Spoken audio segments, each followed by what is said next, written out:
So welcome everyone to the Post-IDFA changes and new reality for game developers panel. We're super excited to have you join us. We have a panel of experts today to talk about one of the biggest topics, I think, of the last maybe year. We're gonna talk about a lot of things. We're gonna talk about what happened to IDFA, how does this affect advertisers, publishers, and if you're a gaming developer, what should you do now to prepare, basically? Definitely a lot to cover, a lot of interesting points from our panel of experts. It's gonna be awesome. So I'm Eran Friedman. I'm your host for today. I'm the CTO and co-founder at Singular. I'm from the MMP and attribution space, and I'm gonna be the moderator for today. So let's start by introducing our panelists. Matt, would you like to start? Hi there. So I'm Matt Baker. I look after lead the sales, publisher sales for Western Europe for Fiverr. And if you're not familiar with Fiverr, we are a mediation platform and an SSP. Awesome. Christian, would you like to go next? Hi, I'm Christian, the CEO of AudioMob, and we provide non-intrusive audio ads for mobile games. Awesome. Emma? Hey, I'm Emma Raz. I'm the commercial director of Number 8, and what we do is basically we use idealist contextualization in order to optimize ad revenues. Awesome. And Paul? Hey, my name's Paul Bowen. I'm general manager of Algolift. We predict LTV for mobile apps, and then we automate user acquisition using those LTV predictions. Awesome. Thank you, everyone. So definitely we have panelists from across the industry. I'm going to talk about everything iOS 14 today. So I'm going to stop the slides right now and just so everyone can see our faces. And we're going to go straight to the topic. So Matt, maybe you can help us kind of set the stage and talk exactly what exactly happened in iOS and what does it mean for game developers? Yeah, sure thing. So I'll try and give a broad overview, and perhaps if anyone else needs to jump in, then please do. But with iOS 14 or 14.5 specifically, what we're talking about here, like kind of all of the conversation, is around the introduction of Apple's App Transparency Framework. You might hear us kind of more commonly referred to as ATT. This is designed to kind of Apple's kind of put this in place to give the user more control as to kind of where and by whom you could be tracked on your mobile device. So basically for monetization teams, it means in reality, for game developers, you're going to need to show prompts to your users, which will allow them to opt in or out of tracking, very specifically kind of whether they can receive the IDFA or not. And then for UA teams, there's a whole new attribution methodology that's been introduced, which is called SK Ad Network, which replaces user-level attribution with an aggregated conversion tracking system. Awesome. Yeah, and definitely a lot to cover there. It sounds like a lot of implications, both for the advertising side, the monetization side, for sure. Yeah. Emma, anything else to add to that context, maybe? Probably that's the biggest change, but this has been happening for a while. So the whole moving towards privacy. However, unlike GDPR, where we had a lot of control of how things are being shown and the developers can control the text that the user is going to see, with ATT Prompt 1, developers cannot change the text. Apple controls the text, and you can add a pre-prompt, or you can add the app name, but that's about it. In addition to that, you can only show the prompt once. So if they say no, that's it. It's for life, and you're stuck with it. So that's the biggest change from previous regulations and guidelines. That is just a lot more strict. Yeah, and definitely it sounds very dramatic. I mean, you have one shot at every user in your app to get their permission, and that's it. So I'm sure it can be a big deal. Yeah. Okay, so maybe we can dive in a bit to kind of the implication. What exactly does it mean to each kind of side of the ecosystem? So I'll pass it maybe to Christian now from the advertiser side. Maybe you can walk us through exactly how does this affect kind of the user acquisition side, targeting, anything on these regards? Yeah, absolutely. I mean, what we do at AudioMob is providing incremental revenue through contextual advertising, right, through non-intrusive audio ads. And it's something that we look at a lot when we are doing, revenue tests. And one of the core things that all these advertisers that are gaming advertisers that are looking to acquire users. And to acquire a user, we see two distinct methodologies. One being, hyper casual games that can afford more broad stroke UA targeting initiatives. But then when it comes to, let's say, mid-core games, especially ones that have in-app purchases, we all know that it's a small segment of users that you really need to target, the whales, the ones that are bringing in the majority of revenue. And when iOS 14 launched and a lot of people decided to opt out, the attribution mechanism is effectively severed, which means that using that ID in order to target the high spenders so that you can bring them into your mid-core game is much more difficult. So that's the kind of thing that we're seeing across the space, which is why we're getting involved to provide that cushion of contextual revenue. Yeah, definitely. It seems like one of the biggest implications are for companies who are very focused on those whales, and sounds like it's going to be major for them in regards to targeting. Emma, anything to add there maybe around these areas? I mean, Christian actually mentioned it. Like Christian did a really great job explaining it. So what we're seeing right now is a decrease of addressability. That is exactly, you can't identify the whales and dolphins. The next thing, the next thought is how do we redefined whales and dolphins? How do we identify them if we don't have IDs? And that is rethinking of them through what we know about them, through contextualization, through information that is anonymous, but is still enough so we can target them in any way that is still effective. And probably I would recommend also to be slightly cautious of the whole cheap UA promise. There is a lot of talk right now about LAT traffic is cheaper, therefore you manage to maintain your ROAS, which is it's always really fun to hear. Oh, you can get a user for half the price, it's like a sale, but it's not sustainable in the long run, and it's not going to be effective in the long run. So we need to be a bit cautious as an industry and really understand what it means, and just try to understand our users a bit better. So instead of ID, what else can we use? Interesting. Yeah, definitely. Okay, so maybe now we've covered the advertising side, maybe we'll go to the other side of the landscape for the monetization and publishing. And I direct the next question to you, Matt. If you can kind of talk through about what are the implications also from monetization itself. What should publishers expect to see in the next few months? I guess the implication, we've already covered this, right, is the publishers that are expected to kind of introduce this ATT prompt to users. So we're seeing some publishers kind of experiment with different language on pre-prompts to try and entice kind of opt-in to those to the kind of the LAT kind of prompt that kind of precedes that. But I think just broadly speaking, over the next few months, there's going to be a lot of change, right? So from the network side, there's going to be a lot more kind of requests for kind of changes to SDKs, kind of as the networks kind of learn and optimize, introduce new kind of techniques. I think from a monetization standpoint, we're probably expecting, I think it's realistic to expect we are going to see kind of lower CPMs for limited ad tracking traffic, but we do expect those will creep up over time as kind of more buyers come into the fold and people kind of learn how to handle this traffic better.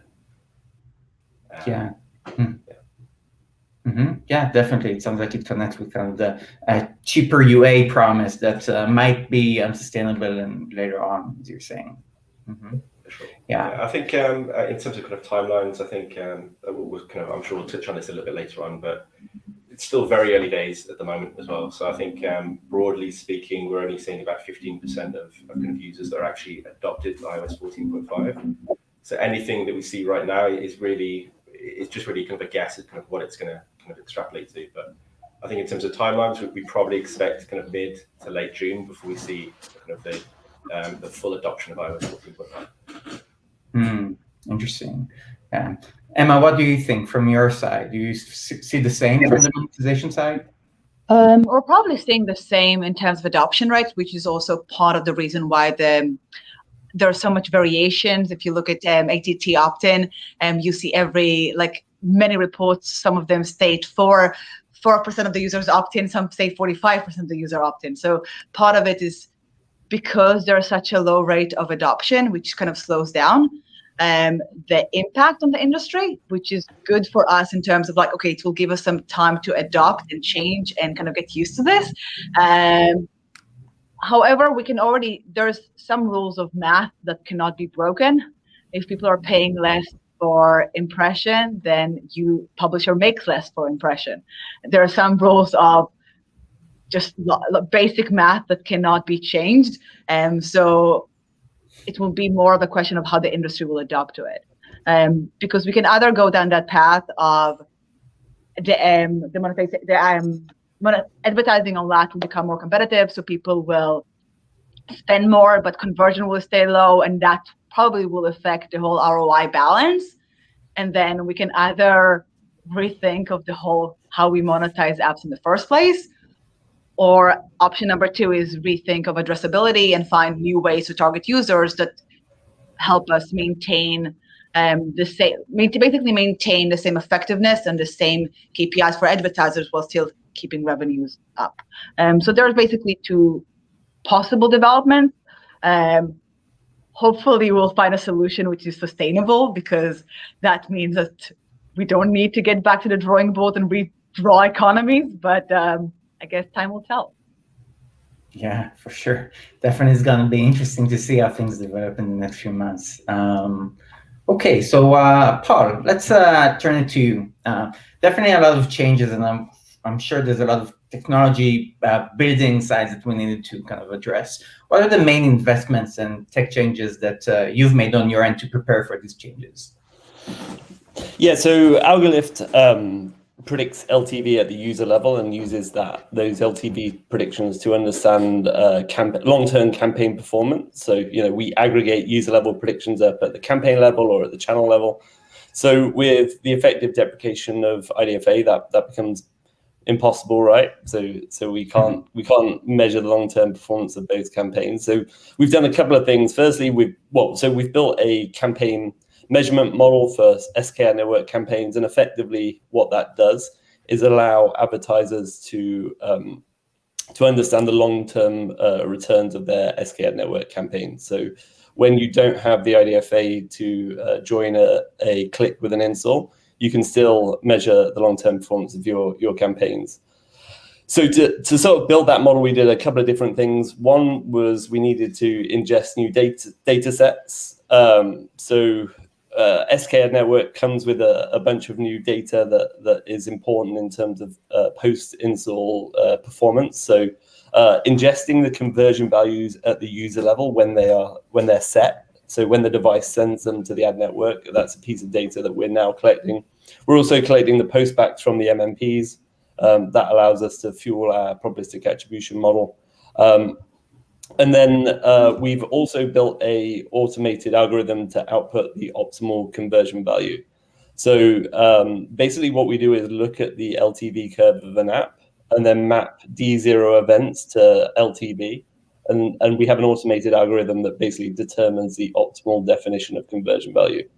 So that's the other investment that we've made. So we can sort of spit out conversion values very quickly based on LTV predictions, which is pretty cool, because I think defining conversion value is probably one of the harder things that advertisers have to tackle right now. Which of my D0 events, which should define, the D0 thing is really what Facebook has pushed the industry towards. So what are those D0 events map to my LTV, and that's something that we have sort of automated using our technology.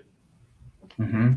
Yeah, definitely. So the conversion models are a challenge on its own, and definitely I've seen a lot of content discussions on how to utilize them the most. So for sure. Okay. Maybe on the Matt, on the mediation side, what type of technology investments have you been doing? Yeah, of course.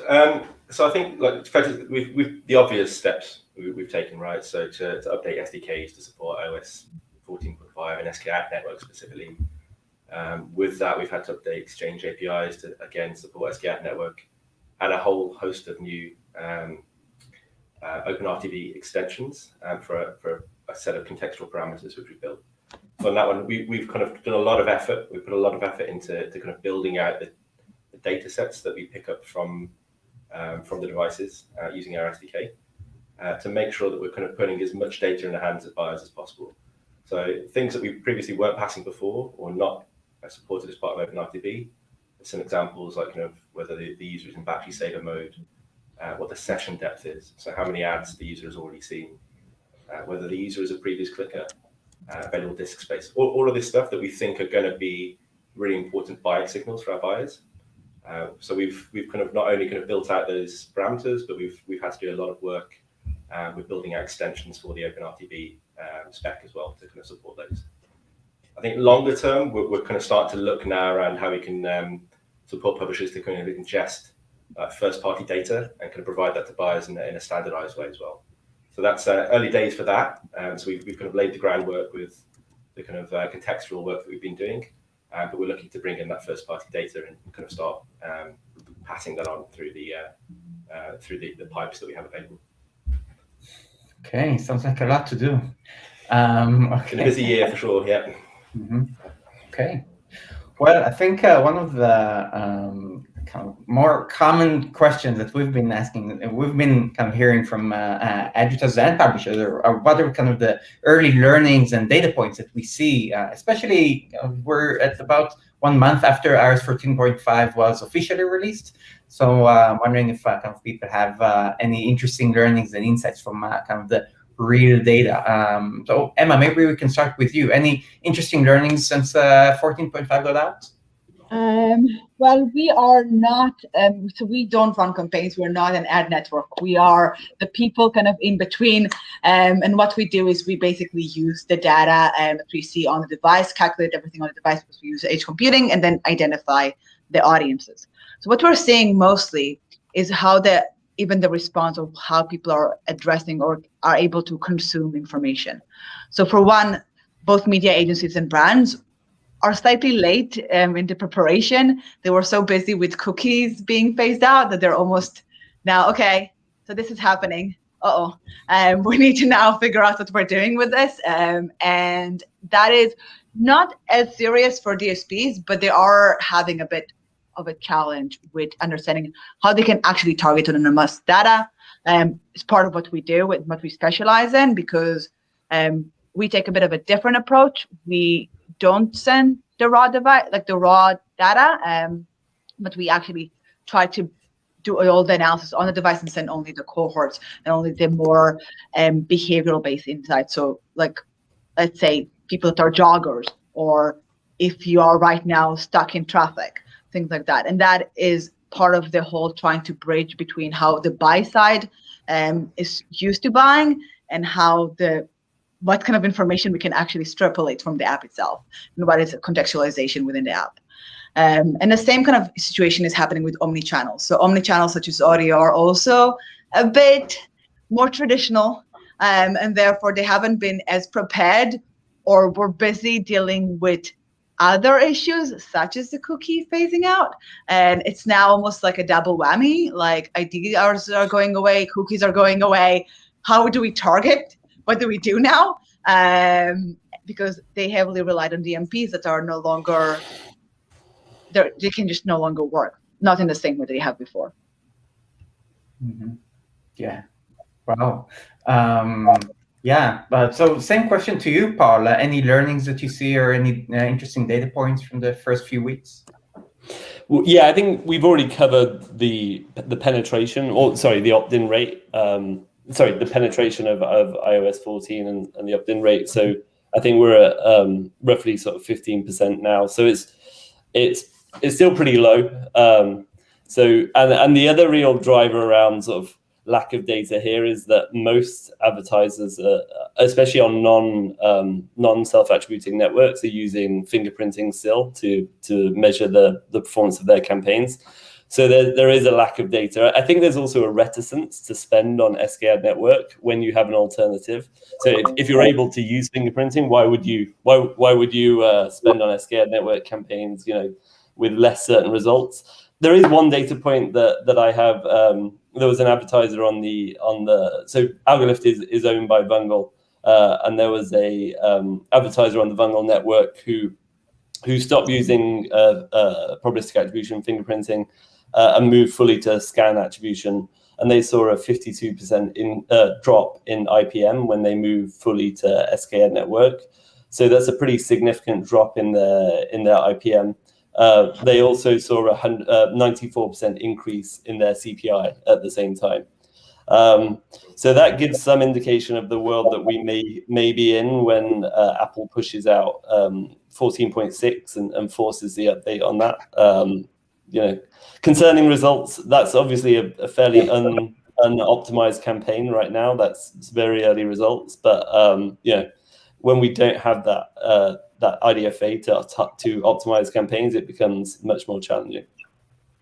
Yeah, for sure. Yeah, sounds like pretty extreme results. And I think in iOS 14.5, I think that Apple only just now added the view-through support, which I think probably, hopefully, would increase the IPM in a sense. So maybe we can be optimistic that at least it's going to increase later on. But yeah, definitely concerning.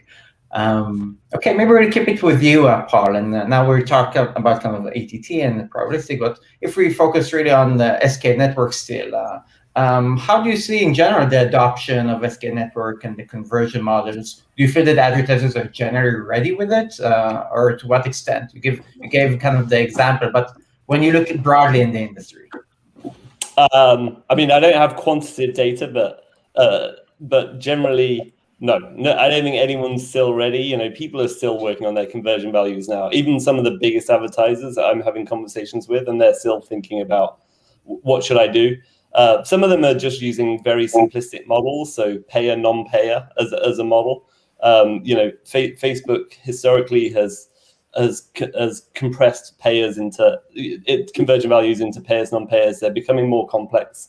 I think what the industry has lacked is real leadership around areas, and so there is no standardization around conversion value. Everyone's making it up as they go along. I foresee that we'll converge on some optimal solutions for different sort of verticals and different monetization types, but right now it's pretty much the Wild West. And I guess Algolift's view is in the land of the blind, the one-eyed man is king, and so that's really what Algolift is helping advertisers do.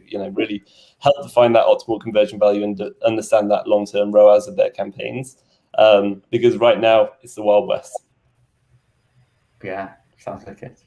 Okay, we're almost out of time, but one of the things we wanted to cover in the session is also to provide kind of the final goodie bag, the key takeaways that every advertiser and publisher should know now if you're a gaming developer. So we do kind of a quick round by our experts and kind of ask what should each one do. So maybe we'll start with kind of the advertiser side.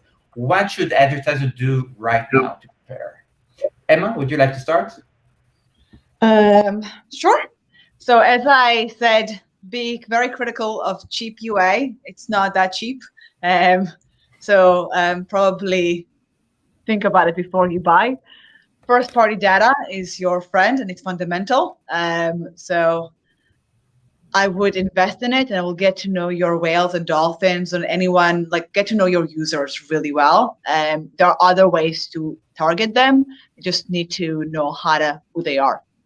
And then don't be afraid to try new things, whether that's being ad formats. Christian is right here, and audio mob is amazing. So don't be afraid of trying new things like audio ads and in-play and new targeting options. We need to be creative and we need to be a bit brave, and hopefully we'll get there. Okay, Matt, some questions. What should advertisers do now?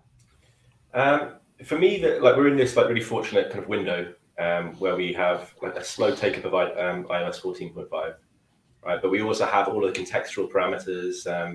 We're kind of presenting IDFA to kind of advertisers. So we have this nice kind of handy kind of crossover window. So for me, it's just about kind of taking as much learnings as possible during that window to identify which contextual signals are the right signals to be looking at while we still have the IDFA present. So for me, it's kind of making the most of the time that we have over the next kind of few weeks or month to kind of to really learn and kind of and understand the traffic better. There's other things as well. So I mean, we're also hearing anecdotally from some kind of partners on the gaming side. They're starting to explore kind of new like buying opportunities, so just kind of pre-install. We're also hearing kind of publishers looking at kind of cross promotion in their apps, just to make sure that they kind of keep on top of kind of bring down the kind of churn rates and kind of keep those users within their own ecosystem. So there's lots of things to be kind of testing over the next couple of weeks. Okay, Paul, same question. What advertisers should do now? Yeah, so number one, start testing and scaling your SK ad network campaigns now. You're going to be in for a big shock in the next couple of weeks when adoption is at 80% and you've got no learnings on SK ad network. Number two, I'd spend some significant time thinking about how you're going to view the measurement of your SK ad network campaigns versus your MMP track campaigns. Trying to reconcile those two data sets is really quite challenging, and you need to be prepared for that when SK ad networks really scales adoption. And then lastly, I think we've touched on this already. Emma mentioned it. Consider spending on new channels. You really want to diversify your risk as much as possible at this point in time. So you want to make sure that you've got a good diversification of channels to ensure that if one goes, starts performing really poorly, you have alternatives there. So there will be 3 suggestions. Yeah, super interesting. Okay, now moving to the publishing side and maybe ending there. Christian, what do you think publishers should do now? I think I'll touch upon a point that Paul mentioned in terms of diversification. In times of economic turmoil, what's the 2 things you do as a startup or a $1 billion company? You capitalize on what you're doing in terms of your bread and butter, your UA revenue, but you diversify where your revenue is coming from as well. And whether you use AudioMob, who's a contextually based advertiser or not, or great partners like Number 8, diversifying and testing and finding those new revenue sources is absolutely key. That multi-layered strategy. For instance, the fact that contextual advertising isn't affected at all by IDFA and it's critically because the CPM getting from that UA advertisers are willing to pay and the revenue you'll get will change. It may decrease and then it will find stability later, but contextual based audio ad revenue is actually increasing. The lowest we've seen is $5. It goes up to $40, and there's a reason that we're partnering with great data partners like Number 8. It's because it's not just performance advertisers that are now looking at revenue. It's contextual advertisers that don't need that personal data. They're willing to pay between a $10 and a $40 CPM just to get a brand in the presence of a player in a contextually relevant game. So diversifying your revenue and testing new things is absolutely powerful. Okay. Wow. Yeah, definitely. And maybe Matt, do you have anything to add there from the publishing mediation side? Yeah, I mean, I guess it's really at the moment. It's while we're in this kind of early phase of iOS 14, it's really still about kind of test for me. So like things like testing the kind of language of your ATT pre-prompts, where you position your ATT prompts. We're seeing a lot of publishers now benefiting from running separate waterfalls for ATT and non-ATT traffic, because obviously they're priced very differently. Also, publishers, if you're not already doing it, they should be considering kind of programmatic mediation, just to kind of avoid some of that complexity around running multiple waterfalls.